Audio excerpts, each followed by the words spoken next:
Francis Routis, je suis agriculteur dans le nord-est du département, la Neucobe, et je produis des poulets et des escargots qui sont vendus directement aux consommateurs. Un magasin de vente directe qui se situe sur la route de Tarbes, la sortie de Pau, direction Tarbes, à Lay, exactement, au village de Lay. C'est un magasin qui a été conçu par le CIVAM 64. Et ça fonctionne comme une supérette où une cinquantaine de producteurs de la région viennent vendre directement leurs produits aux consommateurs de la région paloise.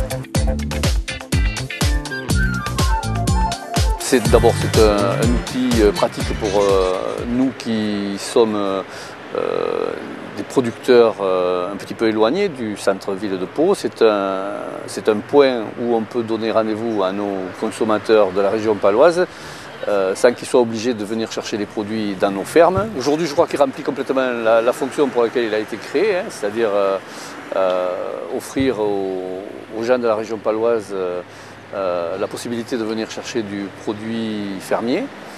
Son taux de croissance est normal, est plutôt bon même, on va dire, puisque tous les ans on augmente le nombre de nos clients, on va dire, de nos consommateurs, on préfère les appeler comme ça, de 5 à 10%, quoi.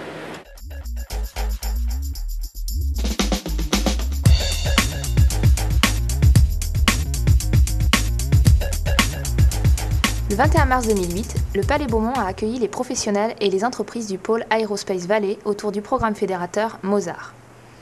Il s'agissait avant tout de présenter ce projet de simulation numérique qui va permettre notamment de favoriser l'innovation et la compétitivité. Voici 3 regards sur ce programme Mozart, celui de Jean-Marc Thomas, président délégué d'Airbus France, de Pierre Fabre, directeur de Turboméca, et d'Agnès Paillard, du Conseil régional d'Aquitaine.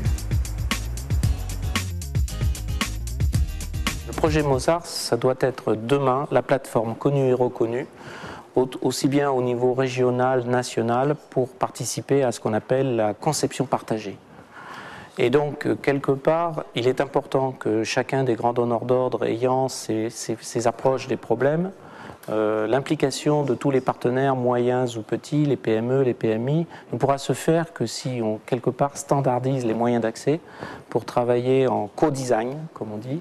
Et donc, pour ça, la plateforme Mozart, avec ses différentes pierres méthodologiques, doit nous permettre de mettre en réseau tout le monde et de pouvoir passer d'un projet avec Airbus à un projet avec Thales ou un autre projet avec Safran sur des bases communes.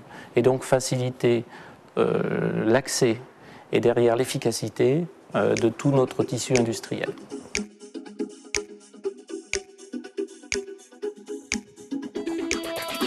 Turboméca est extrêmement moteur dans Mozart. Donc Mozart, c'est un projet qui a pour but de fournir à nos partenaires fournisseurs un outil de simulation partagé.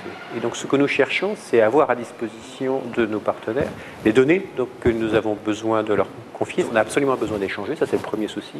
Le deuxième souci, c'est de leur fournir un outil qu'ils sachent utiliser de façon économique. Et donc ils ne vont pas se payer les mêmes plateformes que nous, c'est pas possible. Par contre, en mutualisant, on va leur apporter cette capacité de calcul, cette capacité de simulation qui vont monter dans la chaîne de valeur. Et Turboméca a cru, c'est fait en travaillant avec des partenaires. Et des partenaires locaux. Et nous restons convaincus que c'est un atout extraordinaire.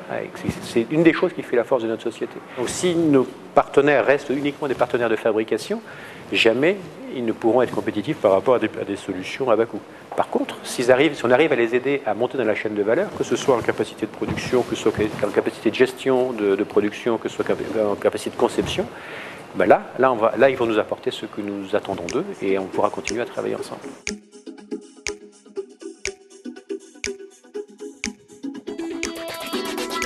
Le projet Mozart consiste en fait à développer des outils mutualisés informatiques, pour faire simple, permettant donc aux petites entreprises de pouvoir d'abord tout simplement communiquer avec les grandes entreprises, c'est-à-dire de pouvoir échanger des informations très rapidement, des informations qui ne peuvent pas être entachées d'erreurs puisque communiquées de manière numérique, de pouvoir accéder aussi à des méthodes de conception et de simulation, puisque certaines, effectivement, n'étaient sans doute pas dotées des bons moyens ou n'étaient peut-être pas dotées de moyens du tout, d'ailleurs.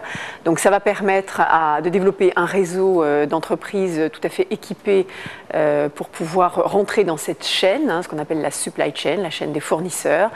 Et c'est à la fois un moyen d'améliorer la compétitivité de ces entreprises et aussi de les attacher dans cette chaîne, si j'ose dire. C'est-à-dire que les grandes entreprises vont pouvoir s'appuyer sur elles, et j'ai envie de dire que sur elles, puisque les progrès qu'elles vont pouvoir faire vont leur permettre de faire une sorte de barrière concurrentielle tout à fait importante. Et nous serons effectivement susceptibles de financer à la fois des investissements de cette plateforme et aussi les moyens additionnels que devront développer les petites entreprises, notamment de formation ou de soutien. C'est-à-dire que je pense qu'on ne plaque pas ce genre d'outils du jour au lendemain avec un mode de fonctionnement préexistant qui n'était pas du tout préparé, donc il va falloir former, embaucher. Le pôle de compétitivité a aussi cet objectif-là, c'est-à-dire de travailler sur la formation amont. On sait bien, même si M. Thomas a souligné le fait que le pôle de compétitivité pouvait s'enorgueillir d'avoir déjà créé pas mal d'emplois, enfin disons la filière et le pôle de compétitivité aussi sans doute, mais on voit bien qu'ils ont d'énormes difficultés à recruter. Donc l'accroissement des savoir-faire nécessités par ce type de projet va aussi nous poser des questions sur la disponibilité de jeunes candidats pour pouvoir travailler auprès de toutes ces entreprises.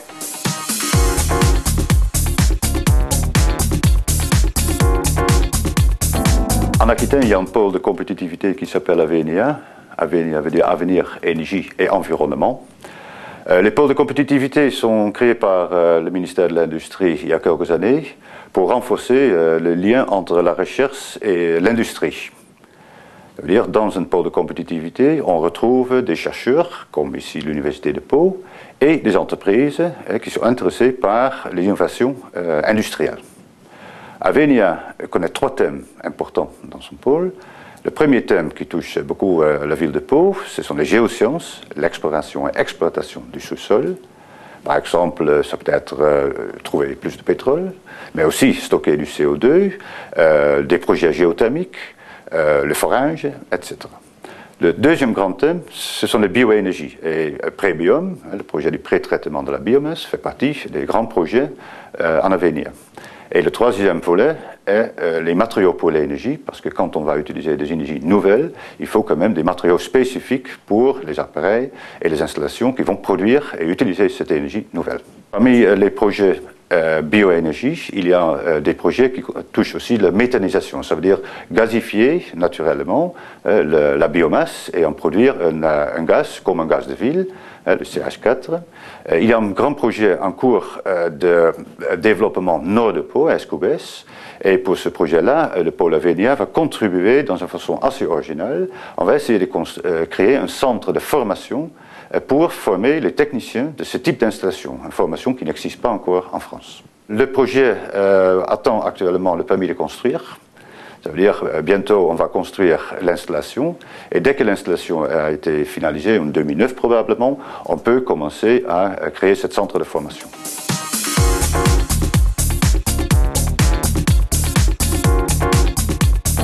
L'IFP Pau a récemment démarré un projet dans le domaine de la biomasse qui s'appelle Prébiom. Le projet Prébiom vise à produire un biofuel à partir de la biomasse aquitaine, ça peut être du maïs, des déchets forestiers, du bois. Le projet vise à étudier les différentes formes de biomasse, le procédé et à terme de construire un grand pilote industriel qui permet de produire une centaine de litres de biofuel à l'heure. Pour la biomasse, il faut faire un approvisionnement local. Il ne faut pas chercher la biomasse trop loin parce que sinon les coûts de l'énergie pour le transport sont plus élevés que l'énergie produite. Pour cela, on cherche de la biomasse ici, par exemple urbain, qui pourrait être utilisé comme matière première pour ce type de procédé. En principe, le projet va essayer de produire un biofuel qui ressemble au fuel domestique que vous utilisez aujourd'hui dans votre chaudière, qui est sous forme de poudre ou sous forme d'un liquide, de l'eau avec une matière carbonisée dedans. Quand on veut utiliser ce type de biofuel, il faut adapter un peu la chaudière, mais les changements seront mineurs et on peut l'utiliser presque directement dans le système existant.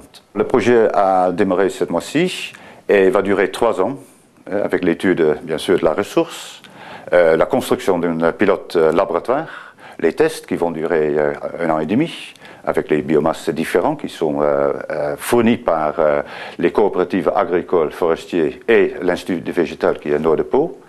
Et par la suite, on va construire, développer le pilote industriel.